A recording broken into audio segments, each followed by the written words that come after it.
Good morning, my dear students. Today let us discuss one more chapter in our 10th class chemistry, that is structure of atom.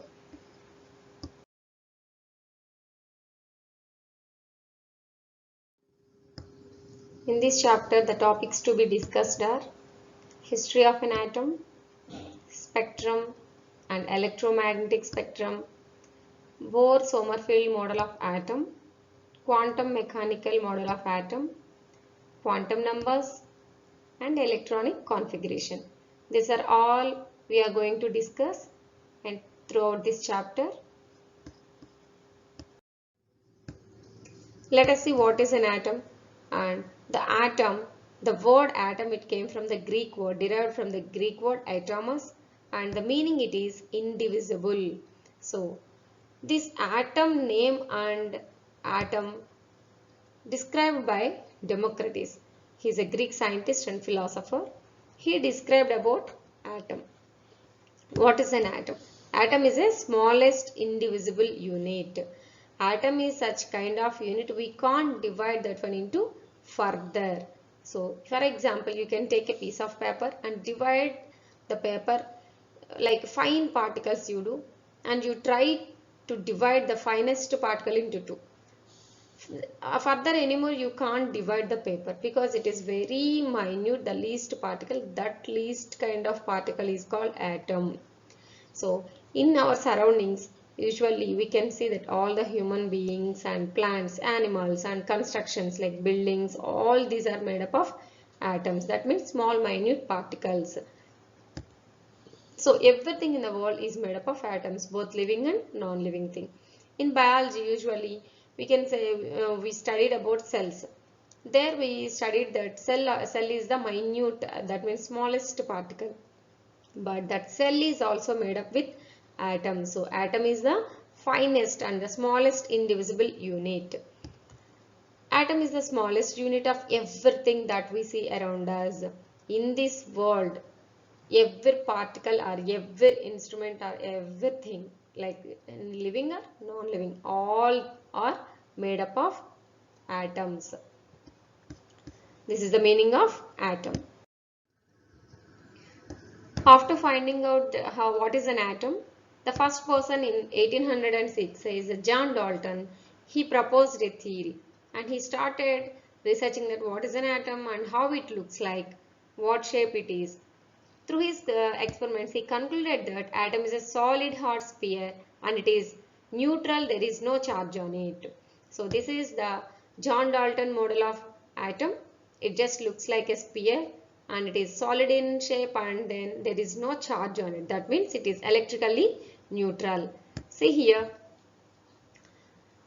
these you take a small pieces of these two fruits.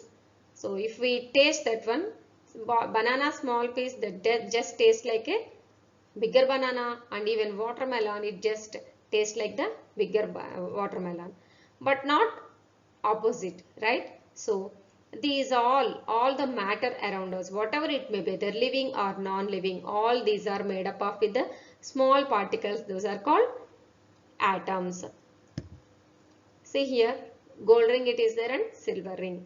In gold ring, the atoms are gold atoms. The small minute particles like gold made this gold ring, and in silver also silver atoms are there. That silver ring is made up of with the silver particles, that is called silver atoms. So we can conclude that in nature all matter is made up of tiny particles called atoms.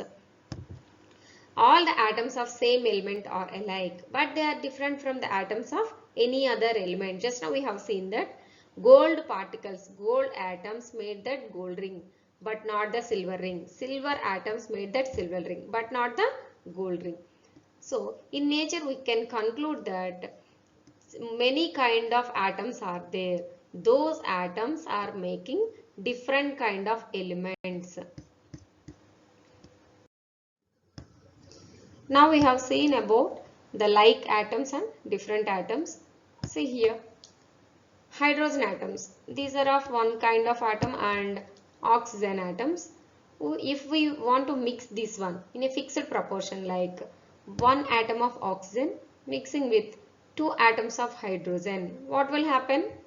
Water molecule. So this is called a compound. See here, compounds are formed when atoms of different elements are combined in fixed proportions. Hydrogen atoms are different and oxygen atoms are different, but we have taken here in a fixed proportion. That means one oxygen atom and two hydrogen atoms. It gives us water molecule. Just like a wall, how we will construct a wall by using bricks. So compounds are formed when atoms of different elements combine in fixed proportions. We have to construct a wall, means we will take the cement and bricks in a fixed proportion. So just like compounds will form. After discovering the structure of atom, the experiments have been conducted to find out what does the atom consist of. The atom consists of subatomic particles. We know at present that three kind of particles are there: electrons, protons and neutrons. But at that time the experiments have been done and all these three particles also not at a time discovered. One by one slowly they discovered. So first of all, cathode rays are discovered by William Crookes by conducting the cathode ray experiment. This is apparatus consists of glass tubes. Those are gas discharge tube, and that one connected to cathode and one side, and another side it is act as anode. Then they observed that when switched on this battery, a ray passes from cathode to anode. So if the ray it is passing from cathode to anode means the ray consists of negatively charged, because we know in physics opposite charges attract. That means negative attracts positive. So here a ray from cathode, it is passing towards anode, means that ray, the light ray, it consists of negatively charged particles. Observe this experiment. This is a glass discharge tube, and one end it is connected to positive terminal and one end it is negative terminal. They are acting as cathode and anode. If they switched on the battery, then a light ray, if you observe there inside the tube, a light ray it is passing from cathode to anode. So the scientists conclude that the light ray consists of, what it consists of? Negatively charged particles, because it is passing from cathode to anode. In physics we have studied that opposite forces attract. That means negative charge attracts towards positive. So based on his experiments, one more scientist, J.J. Thomson, he continued the experiments, Crookes experiment, and he, see here one sheet like article, that one taken near to the discharge tube. What's happening? The light beam, it is deflecting.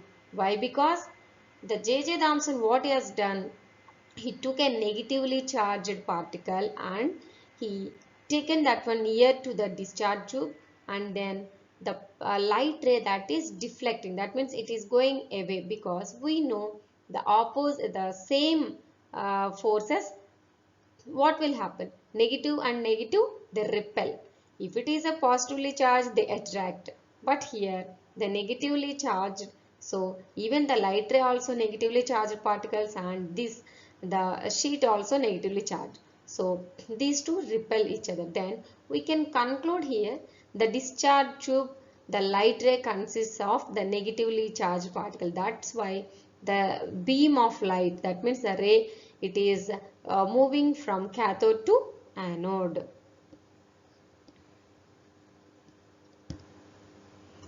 So here later J.J. Thomson conducted cathode ray experiment, and based on the experiment J.J. Thomson concluded that cathode rays consist of negatively charged particles called electrons.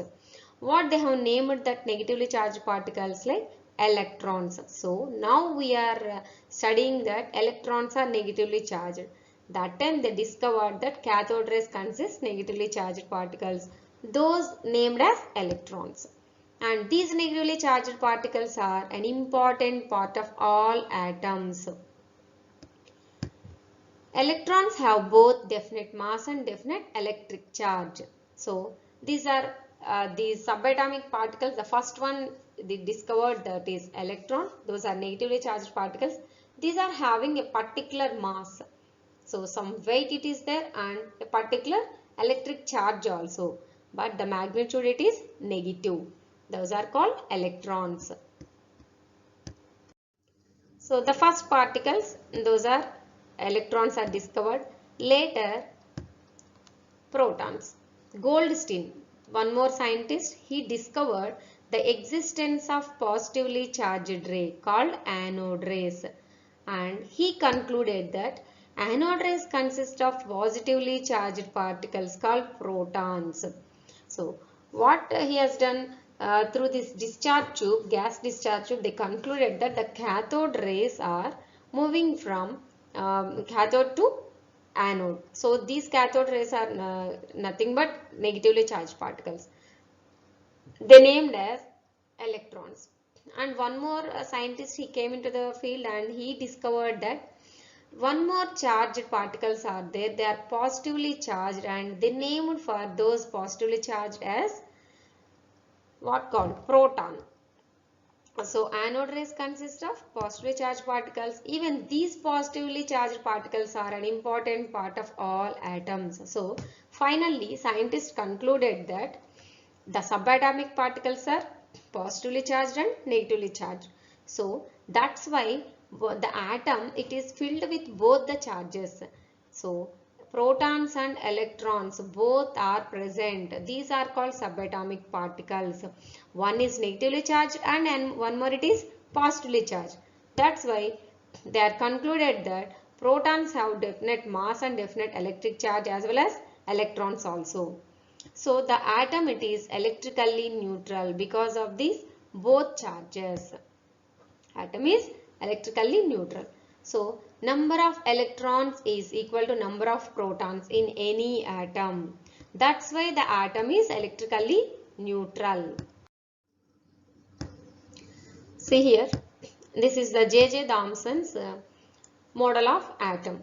You might have remembered that in your 9th standard you have studied about J.J. Thomson atomic model is also called as Thomson's plum pudding model, because he concluded finally that atom is just like a plum pudding. Just like plums are inserted in the plum pudding, the electrons are embedded in the positively charged atom. So finally, Thomson, after his experiments, he concluded that atom is a positively charged sphere embedded with negatively charged electrons.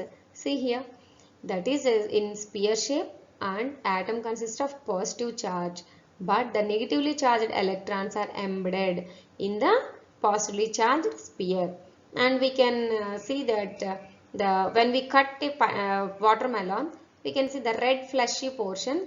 If we consider that one as positively charged atom, the black color seeds are embedded into the fleshy portion. Those are called negatively charged electrons. These two you might have studied in your 9th standard.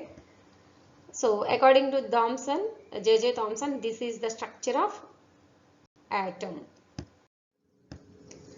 After J.J. Thomson, one more scientist, his name is Rutherford. Rutherford, he conducted the experiments like alpha particle experiment. He has taken a thin foil of gold and he passes these alpha particles. Alpha particles are positively charged particles. These positively charged particles he tries to passes through a thin gold foil, and he find out that majority of the particles are passes through the thin gold foil. See here. So J.J. Thomson, what he concluded? Atom is a totally positively charged, and electrons are embedded in the positively charged atom because electrons are negatively charged. So he got doubt, and Rutherford, he conducted an experiment on J.J. Thomson's model, and he has taken a thin gold foil and he passes alpha particles through the thin gold foil, and he observed that most of the alpha particles are undeflected. So after concluding After completing his experiment, he concluded that most of the alpha particles went through the foil.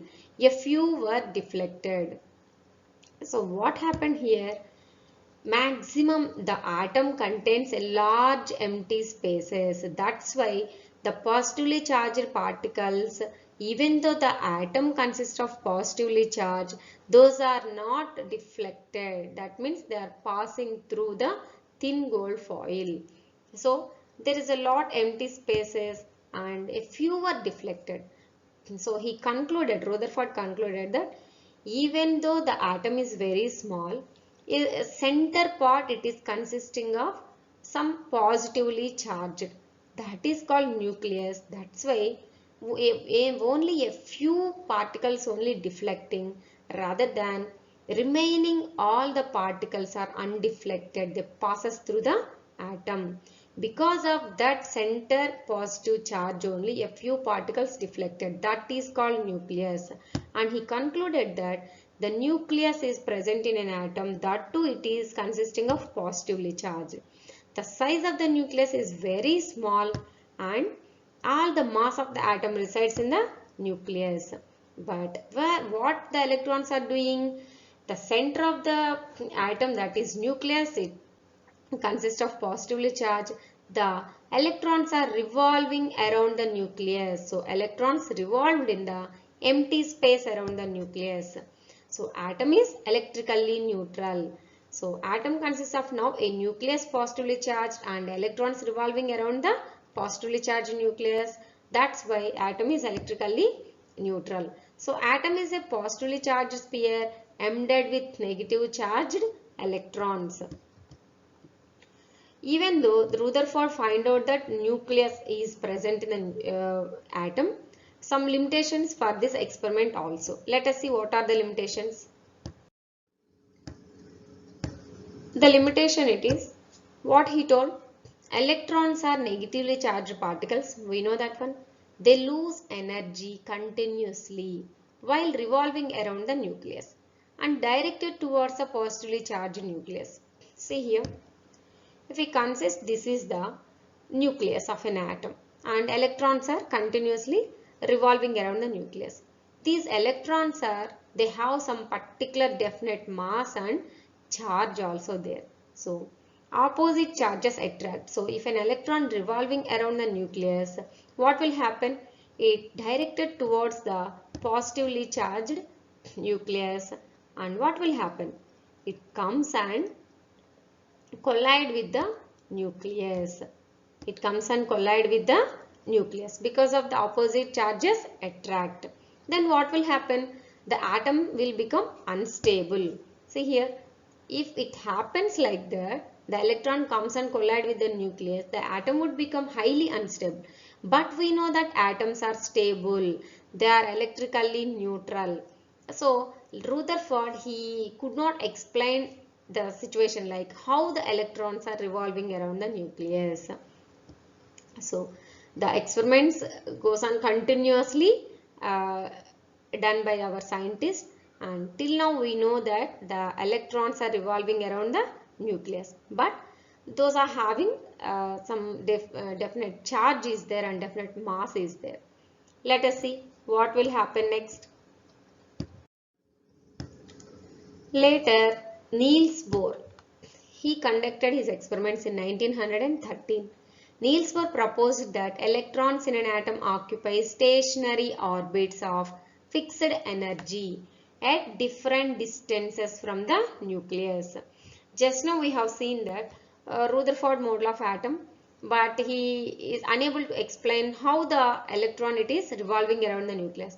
But here Niels Bohr, through his experiments, he concluded that electrons in an atom occupy stationary orbits. So the path around the nucleus, that is called orbit, those are stationary. That means they have fixed energy and they are revolving around the nucleus electrons. They are at different distances from the nucleus, at certain distances with having some fixed energy. Those are called stationary orbits. These energy levels are called orbits or shells. Here comes our topic, that one, orbits and shells. These energy levels are called orbits. The electrons do not radiate energy while revolving these orbits. So electrons do not fall into the nucleus. Finally, Niels Bohr concluded that these are stationary orbits. That means they have some fixed energy. So electrons, when they are revolving around the nucleus, they do not fall into the nucleus because they does not radiate any energy while revolving. But these orbits have some fixed energy levels. These are called stationary orbits. The orbits are represented by the letters K, L, M, N. These we discussed in our previous class also. These are denoted with KL, capital K, L, M, N, O and so on. And whereas we can represent this one small n, the energy level, that is 1, 2, 3, 4. This is the Niels Bohr atomic model. See the nucleus present in the atom, that is positively charged nucleus, whereas the outer ones are shells. These are called orbits or shells, where the electron it is revolving. The path of the electron around the nucleus is called orbit or shell. Both the terminology is same, orbit or energy level or shell. These are denoted with KLMN or n is equal to 1, 2, 3, 4. If n is equal to 1, that is called K shell. N is equal to 2, L, and n is equal to 3, M shell, and n is equal to 4, N. So the maximum number of electrons present in a shell is given by the formula 2n square. We know that one. See here the calculation. If n is equal to 1, according to our formula 2n square, the maximum number of electrons in K shell are 2, whereas L shell 8 and M 18, N 32. These are the maximum number of electrons the each shell can accommodate. Niels Bohr model, just now we have seen that. He explained about these energy levels and maximum number of electrons accommodate in each energy level. If an electron moves to the excited state, that means if an electron jumps to the higher energy level, that must gain energy. In a similar way, if an electron comes to the ground state from higher energy level to lower energy level, it releases or loses energy. This emitted energy, the energy emitted by the electron, is seen in the form of electromagnetic energy. So, when the wavelength is in the visible region, the electromagnetic energy we can see. When the wavelength is in visible region, it is visible as an emission of light. Bohr explained the line spectra observed in the case of hydrogen atom. See here, after finding out all the getting the models of from starting, now we have concluded through Niels Bohr experiments that structure of the atom. What does an atom consist of? Atom consists of subatomic particles, electrons and protons. Still now protons and electrons are discovered, and later scientists discovered that atom consists of nucleus, that is of positively charged, whereas electrons are revolving around the nucleus. That too, they are revolving in a particular orbits or shells. These orbits are having some distant energy levels. If an electron moves from lower energy to higher energy or higher energy to lower energy levels, either the electron gaining or energy or losing energy will happen. If an electron emits energy, from excited state to ground state, if an electron jumps, then the energy will emit. This energy can be seen in the form of electromagnetic energy. Here comes the discussion of the spectrum. What is the nature of light and what, because if we want to study about the electromagnetic energy, we have to know about the what are the forms of light. That means what kind of nature does the light consist of, and what is called spectrum and what is called electromagnetic spectrum. All these we will discuss in the next class. This is for today. These are all about the discovery of atom and the subatomic particles also.